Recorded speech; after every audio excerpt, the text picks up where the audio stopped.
Donald Trump is a clear threat to Canada. His tariff threats are directly threatening hundreds and thousands of Canadian jobs. They also threaten to increase the cost of living at a time when people are already struggling with the cost of groceries and the cost of their bills. So it is serious. We have to take it seriously. And that's why what we've seen again and again has not worked. Going to meet with them, trying to wine and dine them is a failed approach. Donald Trump is not rational. You can't discuss a plan over a meal with him. He is a bully. And bullies understand one thing, that is strength. They also understand pain. So if he wants to pick a fight with Canada, we have to make sure it's clear that it's going to hurt Americans as well. There's going to be pain felt for not just Canadians, but also Americans. And so that's why I'm calling on my plan. We know that the United States needs our critical minerals. They're very important for the United States. So I'm calling on all political leaders to support turning off the taps on those critical minerals. Let's stop the flow of those critical minerals into the States. There's no quicker way to get Donald Trump to back away from tariffs than to shut off the tap on critical minerals, what the states need very clearly. But what is the plan of the other leaders, the other political leaders? We know the Liberals are in disarray, but what about Pierre Poilievre? His plan is literally to do nothing at a time when Canadians are desperately worried about Donald Trump and the threat to Canada. You hear that anywhere you go. If you go out and meet people, they're worried about Donald Trump, they're worried about the threat. And what is Pierre Poilievre proposing to do? Nothing. His literal plan is to do nothing. That is failure in leadership, to do nothing. Well, and we know why as well. We know he's been endorsed by Elon Musk, so he doesn't want to do anything to upset that endorsement. He's been endorsed by a billionaire because Pierre Poilievre is a billionaire bootlicker. Billionaires know that he's going to make them richer. Elon Musk knows that he's going to make him even richer. And anytime a politician decides to side with the billionaires, we know what that means for working class people. It means pain for working class. It means cuts to the services that working class people need. It means pain for the middle class. That's what Pierre Poilievre is about. That is a failure in leadership. I put my plan forward. That's what we need. We need leadership to take on Donald Trump. We need strength. And one more thing. For Donald Trump, musing about the 51st state, Canadians have no interest in that. Canadians are proud of our country. We want to fight to defend our country. We're proud of the fact that we take care of our neighbor, that we've got universal health care, and we want nothing to do with becoming a part of the United States. Donc, Pierre Poilievre, je commence avec la menace de Donald Trump. Le fait que ces menaces d'imposer des tarifs sont vraiment des menaces sérieuses. Ça va impacter les emplois au Canada, ça peut augmenter le coût de la vie. Et on sait que rencontrer Donald Trump ne va pas fonctionner. Ce n'est pas quelqu'un qui on peut parler et discuter des solutions. Il est un intimidateur. Et la seule chose qu'il comprend, c'est la force et la douleur. Donc, on doit montrer qu'ici, il veut prendre des décisions qui vont impacter le Canada, que ça va heurter aussi les États-Unis. Donc, ça, c'est pourquoi je propose pour tous les chefs des partis politiques d'appuyer une décision d'arrêter le vent des minéraux essentiels aux États-Unis. Ça, c'est une façon de mettre la pression pour arrêter les tarifs contre le Canada. Ça, c'est mon plan. Et j'ai proposé des autres plans de répondre avec les tarifs de représailles. Mais c'est quoi le plan de Pierre Poilievre? Son plan, c'est effectivement de faire rien. De faire rien à un temps où les gens sont désespérés. De faire rien quand les gens ont peur pour ce qui va arriver avec les tarifs de Donald Trump. Son plan, c'est honnêtement de faire rien. Et pourquoi? Parce que Elon Musk appuie Pierre Poilievre. Les milliardaires appuient Poilievre parce que les milliardaires savent que Pierre Poilievre va enrichir les milliardaires parce qu'il va couper de la classe moyenne, de la classe ouvrière.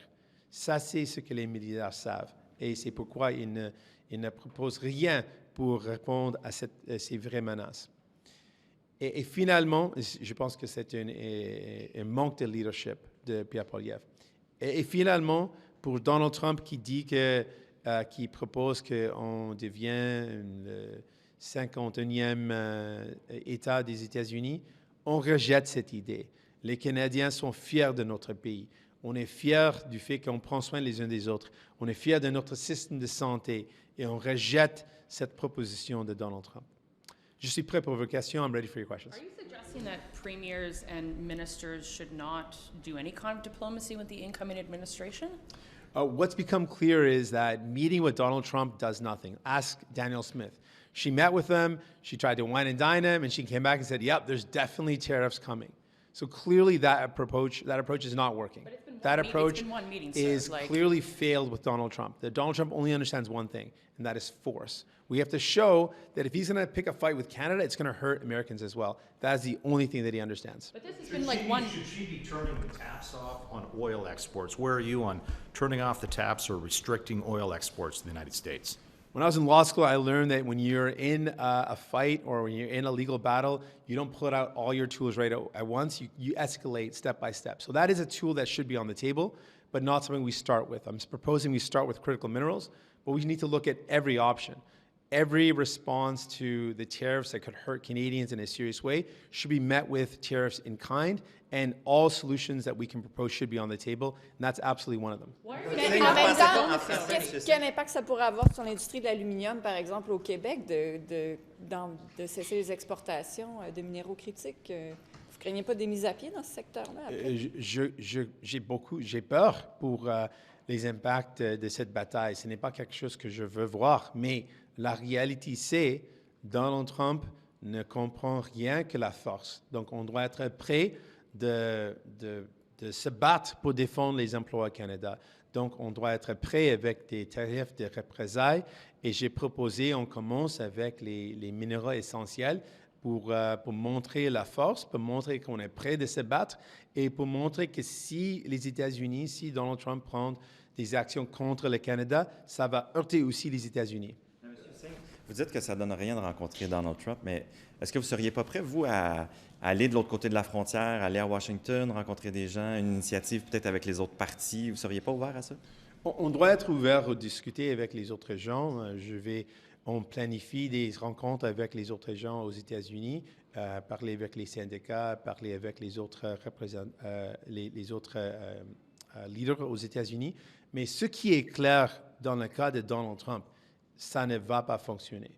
C'est clair, on a déjà beaucoup de preuves qui montrent que c'est clair qu'on ne peut pas discuter des choses avec Donald Trump. La seule chose qu'il comprend, c'est la force. On doit être prêt de montrer la force au Canada. Why must Talking Canada? with premiers about retaliatory tariffs on Wednesday, would you rather see targeted tariffs or a more broad-based action like the Americans are putting on Canada?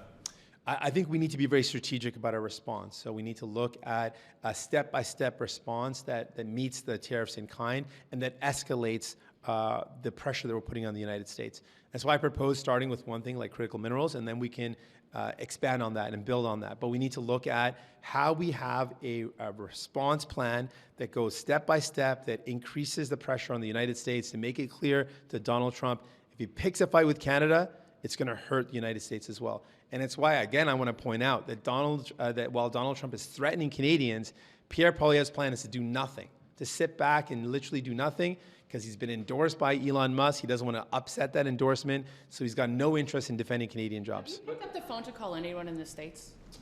We have set up a number of meetings that are going to be happening soon. I'll let you know about them when they happen. Are you going to, who are you meeting with? Is it governors, business leaders, union? Because Mr. Poilievre has said that ministers here and others should be picking up the phone and making this case to their American counterparts. Who are you making this case to? We'll let you know when we have those meetings set up. But for sure, and I just want to finish up though, and I'll answer that question, then we'll wrap it up. But I want to be clear, Pierre Poilievre does not have, his plan is literally to do nothing. He's been asked about it again and again, and his plan is, no, I'm not going to do anything. I'm not going to do anything until an election. At a time when Canadians are desperately worried about the impact on their jobs, their cost of living, he is saying he's going to do nothing. Let's be clear, he is not interested in defending Canadian jobs because he doesn't want to upset Elon Musk, who has endorsed him. He's a bootlicker for billionaires. That's who Pierre Poilievre is. Can I just ask you about the ballot question? Last week, Poilievre said wants to make it the carbon tax. I wonder, as you appeal to voters in French Canada and in English Canada, is it the same ballot question? What will New Democrats be really zeroing in on in the election we're going to have this spring? Well, I think it's clear that one of the things that's evolving in the ballot question is the threat of Donald Trump. You hear that everywhere you go. People are really worried about what this means for their jobs, what this means for cost of living, what those tariffs could mean for grocery prices, for everyday bills. That's becoming more and more a serious question. And in general, the cost of living question is one that's top of mind for Canadians. They're worried about how much everything costs. Salaries have not kept up. They're worried about grocery prices. They're worried about homes and not being able to afford a home. And what more and more Pierre Poilievre seems out of touch, not responding to the real issues of the day, the threat of Donald Trump, the threat of those tariffs on Canadians and on their lives. And that's why we're going to continue to fight for Canadians, say, whenever that election happens, we're going to be ready for it. But in the meantime, we're not going to give up. We're going to fight to protect Canadian jobs. We're going to fight to protect our country. That's something that Pierre Poilievre has shown clearly a failure in leadership. Thanks so much. One question on pharmacare.